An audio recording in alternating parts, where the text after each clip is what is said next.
And then I said, okay, that's it. I'm ending it. I'm going now and going to shoot my head. Shift happens. Hi, Raoul. Hi, How are you? I'm good. How are you? Yeah, I'm good. I kind of feel like we're in therapy again. We as I are said. in therapy, indeed. Even though I don't want this to become a therapy style, but it does feel a little bit of therapy session like. We are sitting again in front of microphones, which means you have something to say. I do have something to say. I have a lot to say. I don't know exactly where I want to start. Let's start with your name would be nice. My name is Raul. I am 40 years of age and I'm living in Vienna. And what do you do in Vienna? What do I do? I'm kind of lost. I don't think I have something that I can pinpoint it and say, this is what I'm doing right now, because I'm doing so many things and nothing at the same time, if that makes sense. Oh, king of procrastination. Perfectly said. I just like my way better. Yeah. I like to say I do a lot of things and nothing at the same time, because that confuses even more. But it is procrastination, of course. And it explains also a little bit of why I landed here, the content that I want to cover in the podcast, but also in my book. Explains exactly the story of what got me here, that I am so lost and I am doing what I'm doing now. So you're here on the podcast because of your book. Am I right? Yes. So let me give you the backstory of it. So what happened to me is I have found about myself something that was very destructive to my life. And last year in summer was a point where I just couldn't do the way I did anymore. And I basically just collapsed and started then opening up towards my own healing and to understanding something about myself that got me into this situation. And my healing was doing me well. So I have found a way to become a happier person now. And I think we all have this within us, but we just need to learn how to see it and how to use that. And this is the reason why I had the idea to write a book and also to make this podcast format. Basically, I want to tell my story and have others listening to it and learn from that this can happen to anyone and it's normal. We just go through life stuff and sometimes it causes a shift to happen and some life-changing events, and that's basically the main content that I want to cover here. My story, but also others. Then I want to invite others to tell their own stories, so that the listeners out there, they get the feeling that, oh, this is normal. This can happen to anyone. Anyone can have a life-changing event. And that's why also the name was chosen, and the shift happens. I was going to say, boom, go again. Shift happens. Boom. Exactly. Shift happens. That is the name because I think shit happens Yeah. and that causes a shift in our lives. And then shit happened to me and shit happened to everybody. And this is the content of the podcast or the setup. Yeah. And your book. Tell me a little bit about the book. When do you think you're going to have the book released? So the book, I want to have it released. It's not very realistic if I say by the end of the year, but I'm working towards to have it released. I have a good piece of drafting already done, and I'm going through stages where it goes faster and better because I'm motivated and I'm ready for it.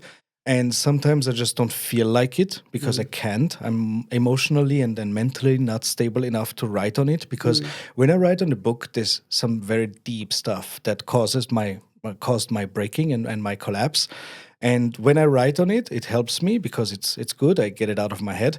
But on the other hand, I'm also kind of living it again. And sometimes it causes me suffering. So I need the right mood for that. So to answer you shortly, my plan is to have it ready by the end of the year.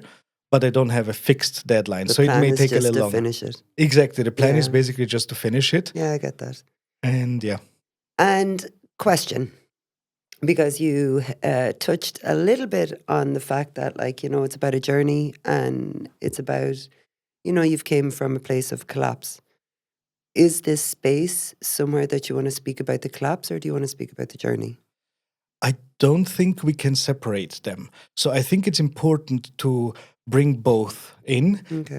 to tell, of course, what led me to a collapse and how deep the collapse was in order to understand what kind of healing I needed to do. So I think I will cover both sides, the suffering stage, I would call it, and the healing stage. So the suffering where you still don't know, or where I didn't know what is actually happening, but it was happening in my mind, convinced that I was doing right and I'm just needed to perform a little bit more to reach to my goals, and to finally realizing that this actually doesn't really work, and then my mind is playing games with me, and then I have to find a new approach, and this is the new approach that I want to share with the people, what I have found for myself and what I think can be helpful for everybody. Tell me about the new approach. The new approach, Or is it your approach, or no, what is it? no, it's not my approach. I think it's approach that we all can have and can find, and I think religions talk about it, spiritual teachers talk about it, psychotherapists talk about it, and there's like the approach into understanding your own reality and what it is, and how much the ego is interfering and how much your mind is playing into that. And the approach is to observe your mind what it's doing and stop from doing it the wrong things, meaning that wrong things is that do the wrong things that make you suffer. We want to stop the suffering. I want to stop my suffering. I think everybody wants to stop suffering. And I have found it through a Buddhist way, but I still think I have my own way to deal with it. But the approach is very simple. Just observe your mind, what it's doing, learn from it, and stop it. Interrupt the pattern.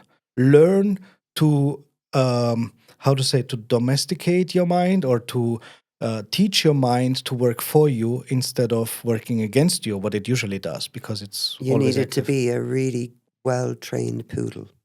Yes, I exactly. getcha. Yes, correct. The mind is not a trained poodle, and when you bring it into your house and you want to have it controlled and doing more, then you just need to learn it how you want it to interact. Okay, so take a little trip back memory lane here with me. So this wasn't something that was always in your life, was it? Not at all.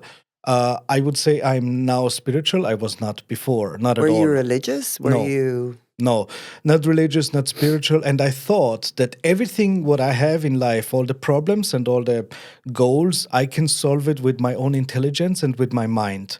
I'm a very rational thinker and I'm a problem solver. So I thought that everything I can understand, it makes sense, and my mind can categorize and then can use. This must be something I can work with, because this is what worked for me, or it seemed to be working for me. But I completely blocked out any spiritual path or anything what is about the soul and love yourself and all these things was not a topic for me, because I So thought what this is were too far you? away. Sorry to interrupt you.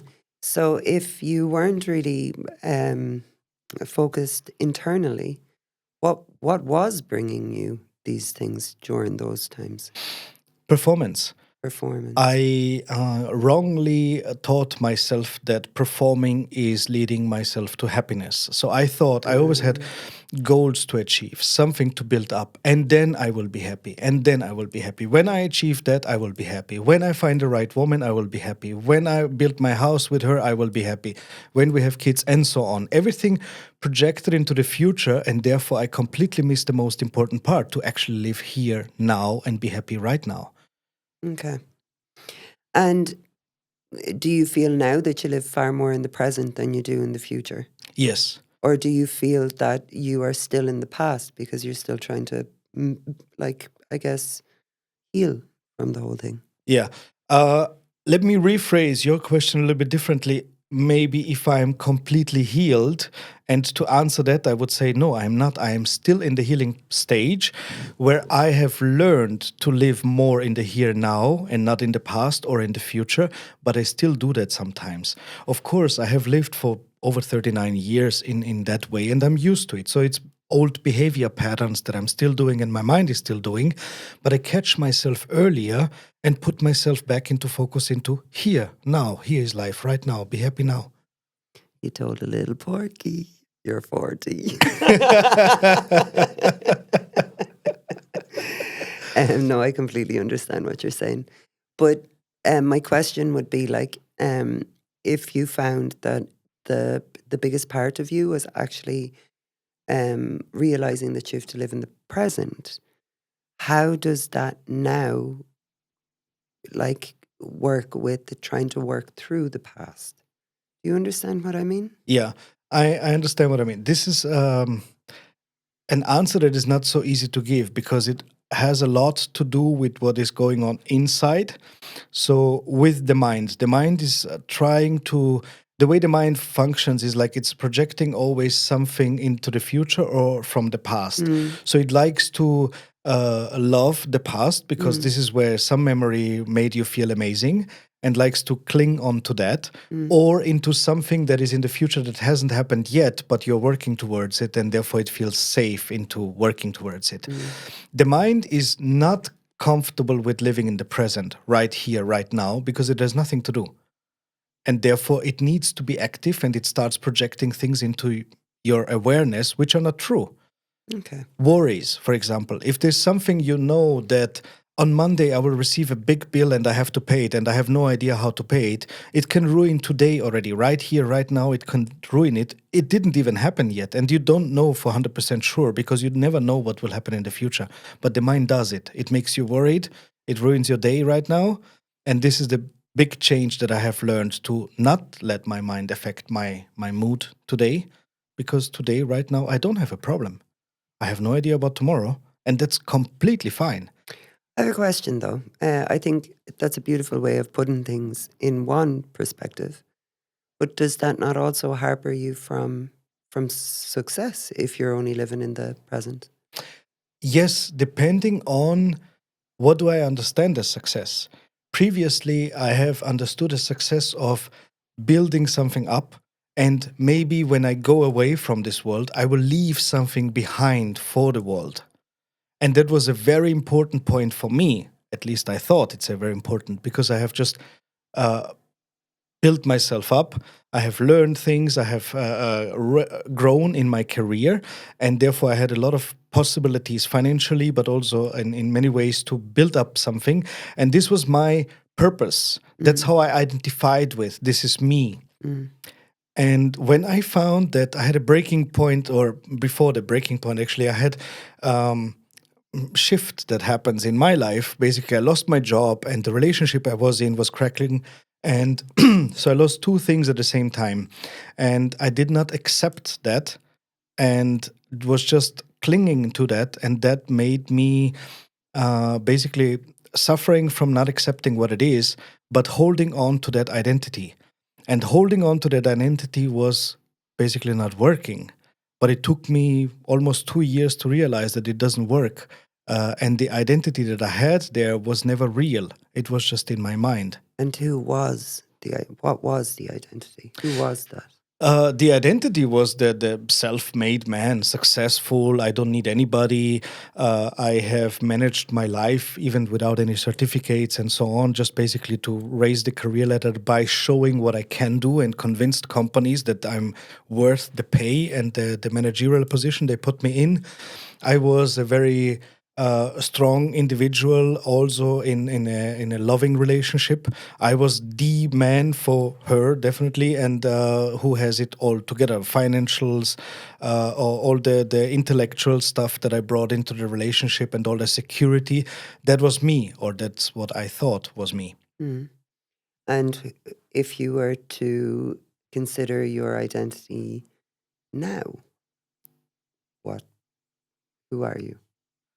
I am exactly what you see and what you hear. And even to that's the key learning, to not identify myself with something or some role or even a name. My name is Raul, and that's how you all know me. But I even know you as Rurus. you know me as Ruru, yeah. But the name, even the name or the age or the profession or somebody's husband or somebody's dad or Mm, so are fake identities. It's not the real you. The real me, as I have understood it in my learning stage, was that the real me is a soul, what the Christians would call it, and then the Buddhists see it very similar, is an existence, is this life energy within us. This is what we are. It's not our bodies what we are, and it's not our mind that we are. And our mind is having it difficult to stay in that stage of unknown.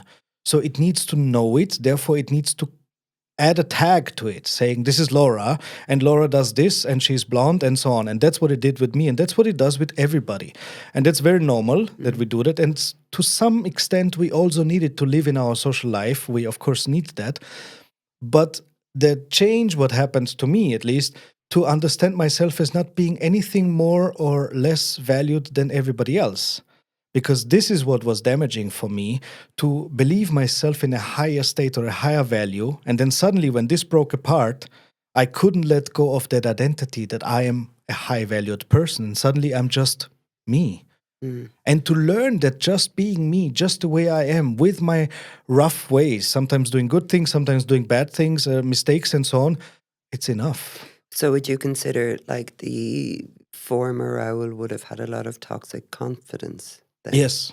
Okay. Arrogance, I would even call Arrogance, it. okay. A toxic confidence, that this confidence made me feel I'm very powerful because I use my intelligence, I use my courage and all that, but I only use my mind. My heart and my feelings were completely suppressed. And even at one point I reached there, and I write it in my book, that I declared a war on myself, a war where I declare on my childish Raoul. Because the childish, we all have an inner child. And that inner child, I don't if know what you... you're talking about. Yeah, of course not. But that inner child is within all of us. And as a grown-up, I don't know how it is with women, but for men, definitely it is the point where you think like, but I'm supposed to be different. I'm supposed to be further in my life. I'm supposed to be more adult or have things more regulated or better under control. Yeah, it's a wrong conception. You don't have anything under control except of your thoughts and your feelings and some of the things you're doing, but everything else outside you don't have under control. And it's a misconception to believe that you can control things. And the more we cling to believing that we can control, the more dissatisfied we become when we face the reality that it's actually not true. No, like I completely understand what it is that you're saying, but I think as somebody that, like I'm here, I don't have the same journey as you do. It's definitely something that's hard for me to get my brain around. And I'm so sure anybody listening to this podcast is going to go, what? As well. I find it hard to dissociate what you're saying from a drive for something. It doesn't mean it's a materialistic drive, or it doesn't mean that it can also be a spiritual drive. It can be an emotional drive. It can be literally a drive from one part of the country to the other. Yeah. It can be all of those things. So my question would be like, if you're not controlling anything that's going on around you, how can you also propel yourself forward for yourself? I'm not talking about like what the world or what the system or any of those things expect you to do. I'm talking about just you. Yeah. Okay. So, yeah, I would. The ego is a strong factor here, and I will always put it here because it is a very important point to understand. To do something egoistically or selfishly means that you do it just for yourself. And I still do things just for myself, but what I have learned is to have a different worldview into doing it not because I want to feel better about it, because before I was doing things for myself and people clapped. And this is what gave me the validation of my self-worth, because people saw me and was like, wow, what you're doing, amazing, and so on. And now I have a shift into my understanding into I do things for myself in order to become stronger and better and the best version of myself, but not for myself, for the good of all others, for the good of all human beings. Okay, I get you. I completely get you. So you went from somebody that was a very materialistic human being. You considered your success on the car you were driving, on the good-looking girl at home, all of that stuff. And now you base your success on what? On happiness, in a short. But is it your happiness, or is it the happiness that you can create around you? Both. Okay. I do have my own happiness from seeing that I can make someone smile, or I can change.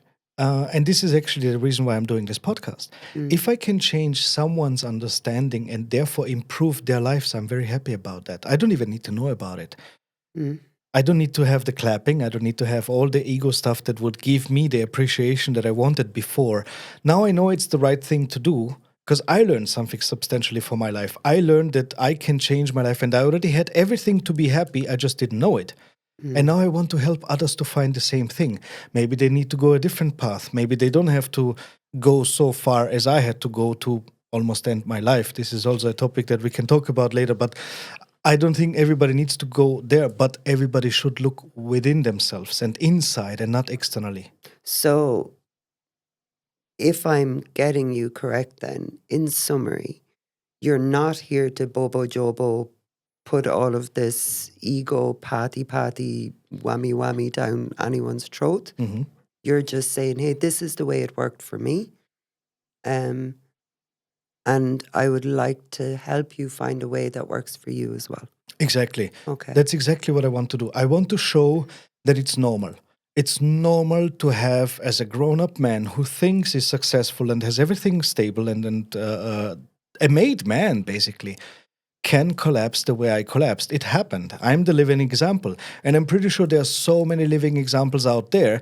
They may be not sharing the story or they don't know how to share it. They don't know how it would benefit others. I think it would benefit others very much. Just by telling my friends about it, just by telling people about it who don't know me yet, I see what the effect is on them and they understand, oh yeah, okay, I can familiarize myself, maybe in a little bit of a different setup and so on. But still, they know that. And I want to normalize it. It's normal. In our society, it was taboo, made it taboo to have social, not psychological problems or weaknesses, especially on the male side. No weakness is allowed. But that's not true. The truth is that we all have our weak sides. Even a man has a feminine side. And if we suppress these sides within us, we only suffer for ourselves. And this is exactly the key. Don't suffer, but realize that the mind is playing games on you that makes you understand the reality wrongly. And once you understand the reality how it is, just accept it and then you can live a happier life. That's what I want for everybody. So I've known you for quite some time. And I've seen the big journey from you going from, I guess I didn't really know you very well when you were a high flyer. I met you once. Yes. And you just swanned into a room with your suit on, big smile, told me that you were doing something with firemen. Firefighting equipment. Absolutely no idea. And then you swanned back out. I remember the first couple of times I met you, being super impressed with the car you were driving. That kind of stuff. But there's been a huge change in the last 12 months of your life. Do you want to get into the change now, or do you want to save it for the next time? We can go a bit into the change now, but let's maybe build it up for our listeners as well. So that maybe I explain to you first what the version of you that you got to know from myself, what I was or I believed I was, what then happened. And that led me to 1.5 years of suffering. Was it 1.5 years? 1.5 years Yeah. of suffering, of addiction. I want to go in there. I want to explain a little bit of what made me there. Then I had a breaking point, which was last year in summer. And since then, I opened up to my healing. And this is actually, I want to do that over a few episodes. So what we'll do is just talk freely and then talk the stories out. And then we'll just basically give it to the elves. We've elves here. Give it to the pros here to do their work and to cut it in a good way that it actually makes sense from the storytelling way. Question: What are elves in German? Elven, oder? An Elven. elf? Elfen. An elf, yeah. So, Raoul, tell me, who was Raoul a year and a half ago? Let me tell you when we got to know each other. So when we got to know each other and you only saw me sometimes sporadically and we were not that close yet, I was in a relationship. I was engaged by that time. I had a very successful job, had a good income. I think I can call myself financially independent. Maybe for some people they would even call it rich. Definitely have enough to play around the way I want to. There was no reason to worry about anything financially. And I thought I am building up a house.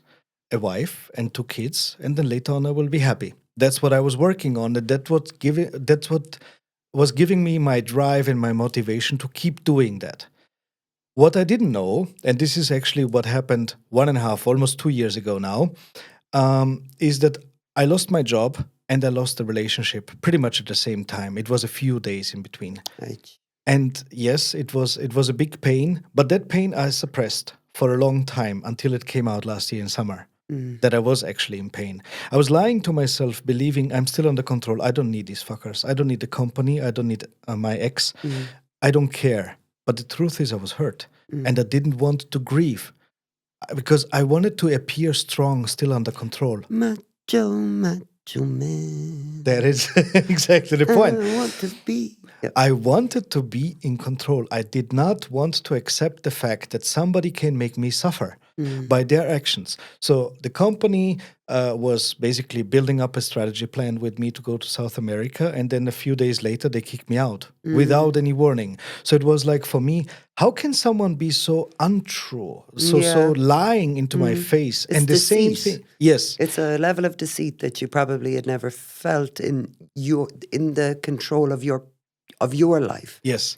And what came on top of that was that my closest one, who I was building up a relationship with and then marriage and all that, she was also not honest with me. And then it led to the breakup. And unfortunately, it was very scary for me because I couldn't imagine how can someone be so close to me, my employer, my life partner at that time. Because you put all of your value into these Exactly. things. Yeah, I get you. identified with both Yeah. of these roles, and then suddenly they're both gone at the same time, and now I'm there, nothing. I had to ask myself, who am I now?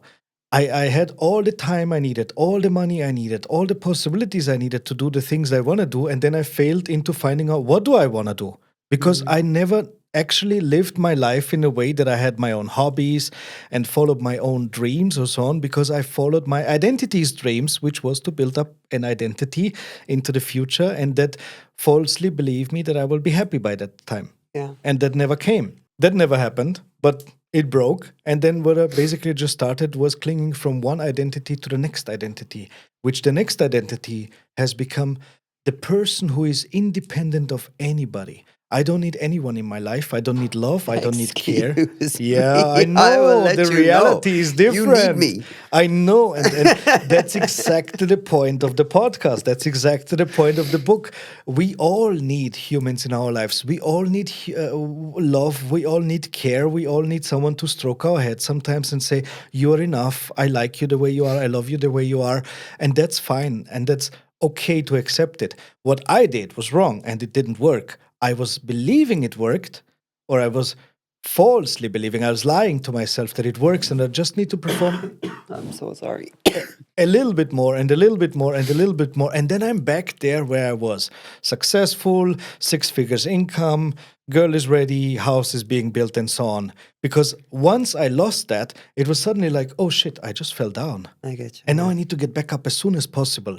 So I said, I'm going to build a company that is going to make 6 figures immediately. And that was a lot of pressure within me. But I acted like everything is cool. I have no pressure. Everything is fine. I have everything under control. And did you start dating as well? Were you going crazy No, dating? no. I was blocking. I was blocking everything. I was blocking love. I was blocking my own success. I was blocking everything. But I got super busy. Super busy mean activities that You were hanging out with me, man. also. I kind of feel so bad. It's like I was leaving my life behind. What were you doing, hanging out with me? Does that mean I leave my life behind all the time as well? No, not at all. Not at all. But instead of looking at the actual problem and looking at it with an open view, I was just trying to jump from one identity where I felt comfortable into the next identity that I felt comfortable. Because Okay. feeling uncomfortable was something that I did not want to accept. Yeah, I get you. This is where the cocaine and alcohol comes in. And I think this is a big point that we need to talk about it. This is not a typical addict story who is just like about addicts from things to things and so on. But it has addictions that shows addictive behaviors towards mental a state of mind. You know Mental what I mean? patterns. Yes, mental patterns. Even that can be addictive. You can be addicted to love. You can be addicted to drama. at the end, I don't know if you remember, but I even told you, I think I enjoy the drama sometimes, and that's not good. Oh, of you course. enjoyed the arguments. I enjoyed the arguments. I You would enjoy open the door for it, being like, "Let me anything fight else. you." Exactly. Anything else would have felt so empty, Yeah. pointless, senseless. But do you think that you were doing all of these things because it was the only time that you were feeling something? Yes, Okay. because sitting still was a scary thought, because that would have meant I actually think and realize that I'm not there where I want to be. Mm, And that's a sad reality, and that would Mm. have made me suffer. And I therefore, I gotcha. was trying to avoid that. So, how I was doing that, basically, I just drank myself into coma and covered it up with alcohol. So I can covered it up with alcohol, with cocaine. So I can still perform somehow. And I believed myself I'm performing. I'm building a company. I'm still doing something. I changed my whole body structure. I was fat, and then I lost weight. I built it up, and I'm very happy for that as well. But the key thing I want to say here is that I just clang from one identity to the next identity, that I have everything under control, but it's not true. And me being active, working out, reading books, self development, and so on. So there was two things happening at the same time: a mental down spiral, but a self development's up spiral. So I learned a lot about myself, but there was still the down spiral that was actually bringing me down, bringing me down. Somehow my mind told me a little bit more, just a little bit more, and you're there where you want to be, just a little bit more. Do another line, do another day, one more week, whatever, and then you will be there where you want to be. And deep inside, something was screaming and say, Raul, you just need a break. You just need to grieve once. We haven't done this yet. You went through the relationship; it was over.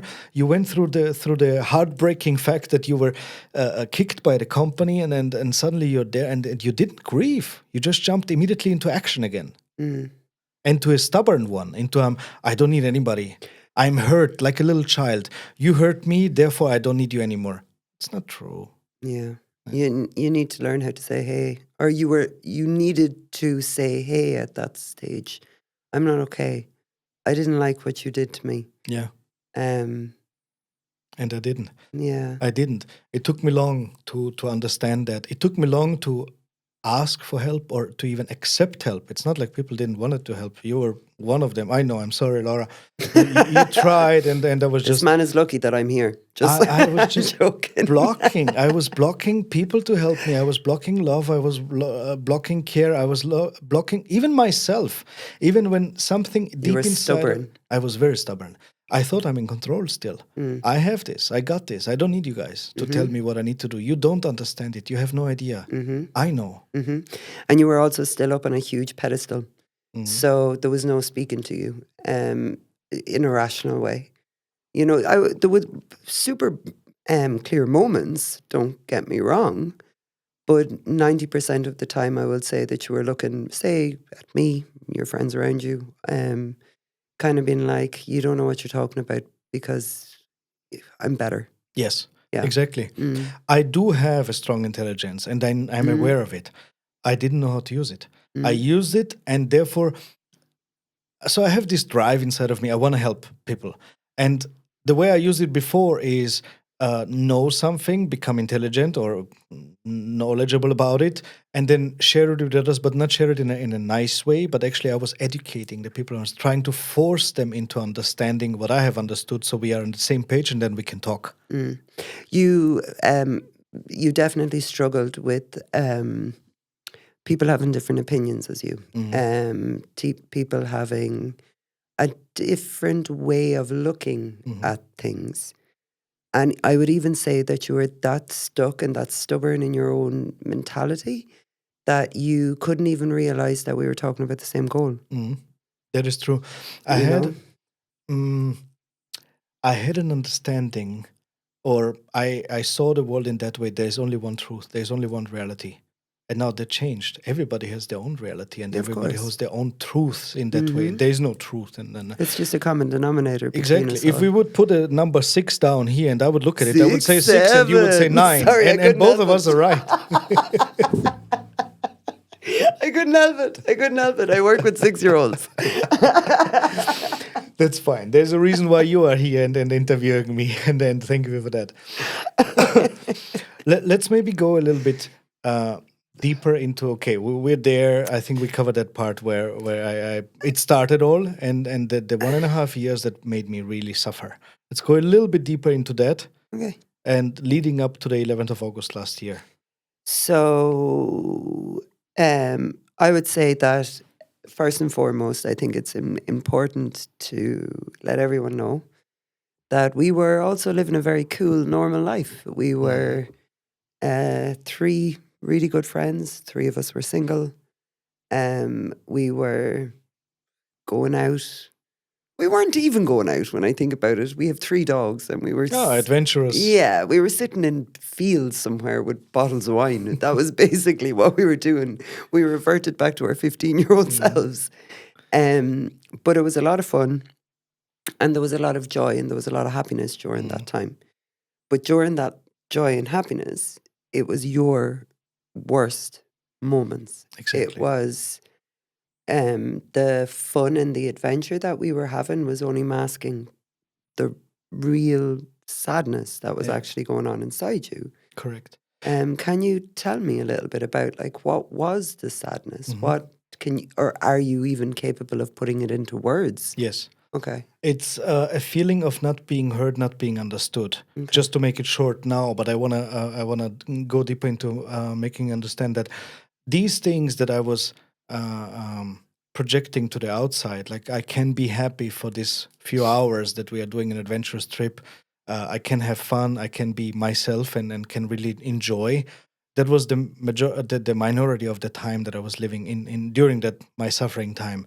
The time that you didn't see me, that I was hiding and doing coke, and I reached the point where I was hiding the coke even from my roommate, and she didn't even see it anymore, and I was hiding it in my room, and I just didn't know how to solve the case that I was just not heard or listened to. I always felt like there's something I know, there's something I feel, and therefore I believe that we as a humanity, as a society, we should do something about it. We should improve that and not live cold fake lives, and live more of a deeper meaning and then loving and kind and so on.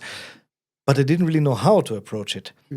And therefore I always felt like I'm not really being heard, or I'm not really being listened to. And the inner child of me who just wants to be appreciated wasn't there. I need to sneeze. I need to sneeze so bad. No, go on. I've stopped myself from sneezing. I'm so sorry. I'm diseased, by the way. I work in Volksschule. Sorry. But if I do this, it's coming. Okay, Okay. cool. Yeah, I know that. Okay, so basically, I just I was able to perform outside when I needed to perform. Yeah. And make it look like everything is under control and I am happy and I can live a happy time. I had genuine happy times with you when you felt it, but these were just covering up because deep inside of me there was this underlying dissatisfaction of my life, of how it is, how it runs, and I could only project it to everybody else is the reason for me not being happy. And I projected to the outer world because I wasn't ready to accept or to even understand or even to look there that it could be just me misunderstanding things. And I have a question because you said that, you didn't feel heard, you didn't feel understood. What was the moment in you where you stopped looking for that? Like, what was the moment where you said to yourself, okay, I don't need to be understood by all these people. I don't need to feel the appreciation. I don't need to. Like, was there a single-handed moment that just popped into your brain? I don't think or- I can break it down to one single moment, but maybe the breaking point, which is around the 11th of August last year, where the big shift happened in my life, where then I wanted to end it. I felt like the ways I'm trying and everything I was doing just seems harder and more difficult. It's not working. It's somehow I started then realizing that it's not working. More hard, more loud, more arrogant, more arguments with my friends just don't work. More of the drama that I created, making you feel or my roommate feel and other friends of mine feel in a situation that they don't want to be because they feel like, oh, maybe this is I'm being judged here. I enjoyed that, and it wasn't fine. Yeah, I definitely think for somebody that was very much so present with you in the time, it was never a question about who you are as a person. The problem that I had, and I told you this over and over again, was I don't like how you see me. Mhm. I don't like this. You're not better than me. Mhm. Your intelligence is not better in all areas than Mhm. mine. And that was the biggest and the hardest point for me, definitely, to try and speak to you about. Yeah. And I feel like it wasn't until the moment that we looked each other straight into the eyes and you allowed that to happen. Mhm. That was the moment that things started to really shift a little bit for you, you know? Yeah. And to reach there, what exactly that moment when you said, when I was ready to listen and allow that to Yeah. happen, therefore I needed to really break. And that breaking is when, so that day, what happened is basically I started, it was a Sunday. I started like a normal day for me as it was. I was a Coke addict and alcohol. So by 10 in the morning, I already had 4 or 5 shots of whiskey inside of me. I had at least 7, 8 lines of Coke. I was completely hyped up already. I did 2 hours of workout session. I sweated the hell out of me and then went for a quick shower and then just performing and just being active. And I created a difficult scenario at home where I made sure that my roommate feels guilty or bad because she has now the guilty feeling of knowing that maybe she causes my suffering, which is not true. But I wanted her to believe it. Yeah, you were fighting. You were I was fighting just under fighting. shitty little things. Exactly. Finding, oh, you didn't do the bloody washing up, blah, blah, blah, blah, blah. So in my mind, it's like, okay, this is what you need to do. You need to keep saying that louder and stronger. And somewhere deep inside, I already felt like this is wrong. This doesn't work. This is wrong. And then I had this moment when I looked into my mirror and I was disgusted. Like I really felt like, oh, I don't like the person I see anymore. I cannot identify. This is me. I don't want to be this. If this is me, usually I would step away from people like this who behave like this or who are like this towards others. And then I realized, fuck, I have become this person that I wouldn't even be a friend with anymore. And then I said, okay, that's it. I'm ending it. I'm going now. I turn around from the bedroom, from the bathroom to the bedroom. I'm going now. I'm gonna shoot my head. And on my way there, my knees just gave in. They completely wobbled and I fell on the ground. And for like 10 minutes or so, that's my feeling, I don't know, I was just laying there, completely empty. I gave up on fighting more and to reach somewhere. I just gave up and said, take me. If you can't take me now, or if it's not my time, then let me at least fucking see that you exist. If there's a God, or if there's anything I need to learn about life, then I want to see it now. Now is the chance. I'm giving up. I'm surrendering. All the ideas that I had in my head that would work obviously didn't work. So now show me what I have to learn. And that's exactly what made the shift. And then the next reaction was going into my room, taking my phone and call you, saying, can we talk? Now I'm ready. I wasn't ready before. I wasn't ready to help. You tried, others tried to help. I wasn't ready. Not to listen, not to help, not to heal, nothing. I was just not ready. I needed to break and to understand that it doesn't work. And now I was open and ready. And I'm trying to maintain this on a daily basis now. And I also think it's, you know, you were very successful with the hiding. You were very successful with the excuses. You were very successful with the masks that you put over yourself. All of that was very, very successful. And I think you were also very successful with showing me all of those things when the time came for you to show them. You were what's it called, like a core. You were stripped back. You were just this. No matter how bad this makes me sound right now, Laura, this is exactly what's going on in my life. Yeah. I remember when you said to me, Raul, maybe you just need to accept a few months of or a few weeks of disappear. Go on rehab, go somewhere. Whatever you need to do it now. Just think of yourself. Don't think of the company. Don't think of Maria. Don't think of me, whatever. Don't think of your dog. Just think of yourself right now. You really need help. And me misunderstanding this. This is how bad my situation was. This is how my mind was fucking with me, was playing with me, was trying to show me that, look, this girl is just trying to get you out of her life because you have become a burden with your coke addiction and with your alcohol and with all your arrogance. You have become a burden, and now she just wants to escape out of her situation and making you putting it into rehab. And that's what I even said to Yeah, you, you Laura. I did. think I'm rejecting your help because deep inside of me, something tells me this is a woman. First of all, don't listen to her. What does she even know? Sorry, but that was the reality. And the second, Fucking more than you. and the second thing was that I really felt like I'm just too much. I'm too much here. I'm too much for you. I'm too much for society. I'm too much for this world. That's what led me to wanting to kill me and then to end my life because I felt like I'm too much here. If I'm not wanted, if nobody wants me the way I am, then I just go. And that's the feeling I kept going, even though I stopped doing coke, even though I stopped also drinking that much, and then I was also opening up towards my healing, but still, deep inside of me, my mind was still playing with me. I think that the biggest thing that you changed with your life around that time was instead of keeping those thoughts to yourself, you were having them out loud. Yes. So I do remember you saying this, and we were sitting in the car. I don't know if we were in the car or the dog park because it was the same conversation. And you said, you know what the crazy thing is, Laura? I know you're trying to help me right now, and you're trying to tell me ways in which that I can just get a pausa, like just get a bit of peace. And you were like, in my head, it's screaming that you don't want me here. You don't want me here. And I just kept saying, it's not about that. I do want you here, but I don't want you like this. And I can't help you. You need to help yourself. Mhm. You know, you need to pick yourself up off the ground and say, okay, what's after going wrong here? You know? And I think that that was the biggest thing for you, was the fact that you started to actually open up. Yes. You Opening up. Yeah. Opening up not only to you, not only to friends, not only to loving people around me or caring people around me, towards the world.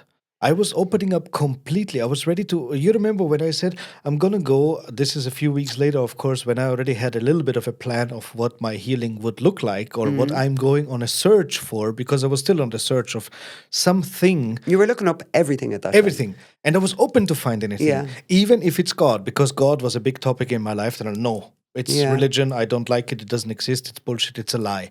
That's what my perception was before. And at that time, I was ready even to find God. If God is the answer to all my problems, then please go ahead. Let me find it. And I even said to you, I'm going to go. And if I come back, when I come back, if I come back, then I would accept even to become a shoe cleaner. If this is what makes me happy and this gives me finally a peace of mind because I couldn't find it. I remember you saying that to me, all right, yeah. And it was like the moment of the materialization had, or like the materialization is probably not even the word. If I've made up that word, sorry about that. But like it's more, you had let go of the material objects that you had clung onto so much to make who you were. Yeah. And I would also say, I think for the first time ever, you learned how to trust people around you. Yeah. It was you against the world. And I think you learned very quickly that you can't take on the world alone. Yeah. No man is an island.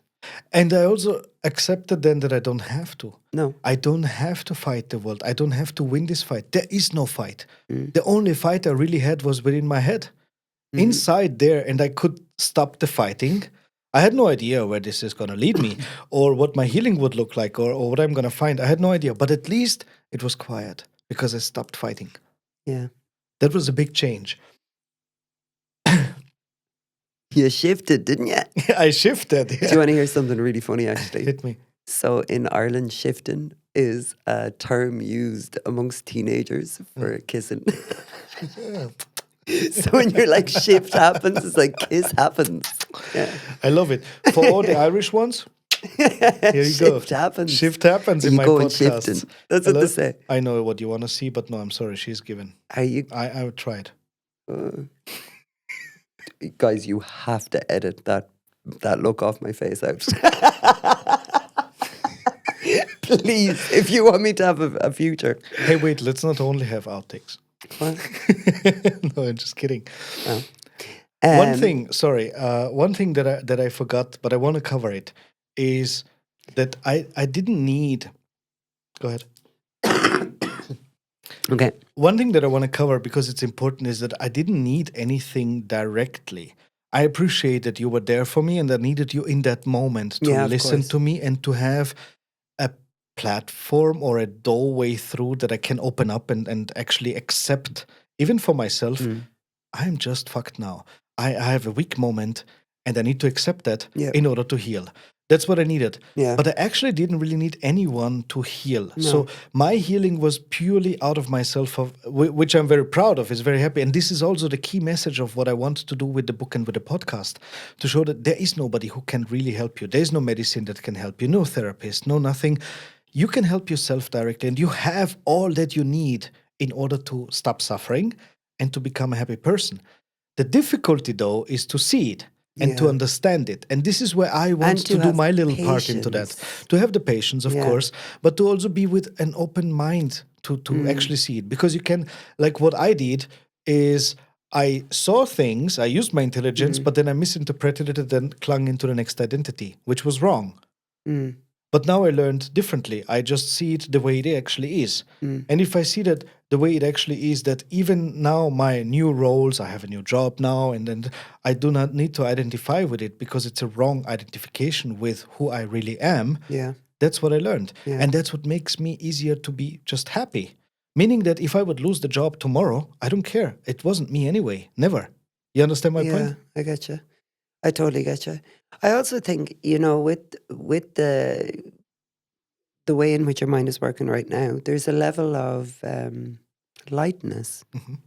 to everything that comes across you. It's quite admirable, if I'm being honest. You know, Thank you. I wish I had it. Like I've went from me trying to advise you. Don't to, go the same way as I did. It Oh, no, was it was a bad one. I don't plan on getting a coke Thank addiction you. or become. I'm Irish. I'm Don't. probably an alcoholic, depending on where you come Don't from. read my book, listen to my podcast, and then you'll be fine. Do I have to pay for it? Wait, I can charge for that? Not for me. I'm not paying for anything. Okay, then not. Then you don't have to. Okay, great. As long as we both know that. No, it's for free. And I also think that information and valuable knowledge like this, I was given it for free. And I found it for free. And I think also that's the main key here. Of course, I will have to charge a little bit for the book because I need to cover my own costs for that to create it. But I actually want to give this knowledge out for free because people need it. You're And- not here to make a quick buck. Exactly. Yeah. I don't have this goal anymore. That's Yeah. the difference also. I don't have the goal anymore to be successful or to build up something or to leave something after I die.